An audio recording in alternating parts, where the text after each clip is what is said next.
Parte 2. Os anos no Planalto. O governo Bolsonaro em análise. A posse de Jair Bolsonaro em 1º de janeiro de 2019 foi tudo menos convencional. De terno escuro, faixa presidencial no peito e gestos de arma com as mãos, o novo presidente chegava ao Planalto com um discurso firme: livrar o país do socialismo, combater a corrupção e devolver o poder ao povo. Era o início de um governo que prometia romper com a velha política. Mas logo nos primeiros meses Bolsonaro descobriu que romper é fácil. Governar nem tanto.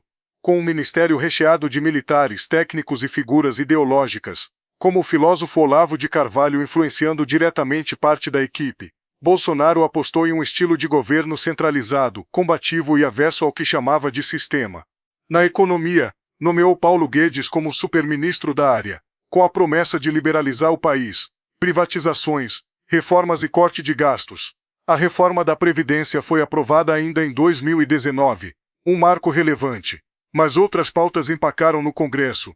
Na política externa, alinhou-se fortemente aos Estados Unidos sob a liderança de Donald Trump, rompendo contradições diplomáticas brasileiras. Foi um período de aproximação com Israel, ataques à China, principal parceiro comercial do Brasil, e conflitos com organizações multilaterais como a ONU e a OMS. Mas foi em 2020 que o Brasil entrou em sua maior provação recente, a pandemia de Covid-19. E a condução da crise pelo governo Bolsonaro se tornou um dos capítulos mais controversos de sua gestão. Desde o início, o presidente minimizou os efeitos do vírus, criticou o isolamento social, ironizou o uso de máscaras e promoveu medicamentos sem comprovação científica, como a cloroquina. Enquanto o mundo inteiro adotava medidas duras, Bolsonaro ia na contramão, e isso teve consequências políticas, sociais e humanas. O país viu a troca de 4 ministros da saúde em plena pandemia. A vacinação demorou a engrenar, e a CPI da Covid no Senado apontou omissões e erros graves por parte do governo. Ao mesmo tempo, o presidente fortalecia seu apoio nas redes sociais, cercado por uma militância digital ativa e combativa.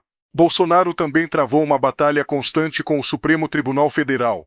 Criticou decisões da Corte, atacou ministros como Alexandre de Moraes e chegou a convocar manifestações populares contra o judiciário, incluindo o controverso 7 de setembro de 2021, marcado por falas duras e ameaças institucionais. Mesmo assim, seguiu mantendo uma base fiel. Em 2022, consolidou-se como uma figura central na política brasileira. Ao mesmo tempo presidente da República e líder de um movimento conservador que não existia de forma organizada antes dele. Seu governo foi marcado por avanços em algumas áreas, como a digitalização de serviços públicos, o auxílio emergencial, em meio à pandemia, e obras de infraestrutura herdadas de governos anteriores. Mas também por denúncias, como a compra suspeita de vacinas, escândalos no MEC, e suspeitas de interferência na Polícia Federal. Com o país economicamente fragilizado, inflação em alta e desgaste político, Bolsonaro chegou às eleições de 2022 tentando a reeleição. Enfrentou nas urnas um velho conhecido, Luiz Inácio Lula da Silva, que havia recuperado seus direitos políticos após a anulação de condenações pela Lava Jato. O embate entre os dois foi um dos mais acirrados da história democrática brasileira. Mas esse é assunto para o próximo episódio.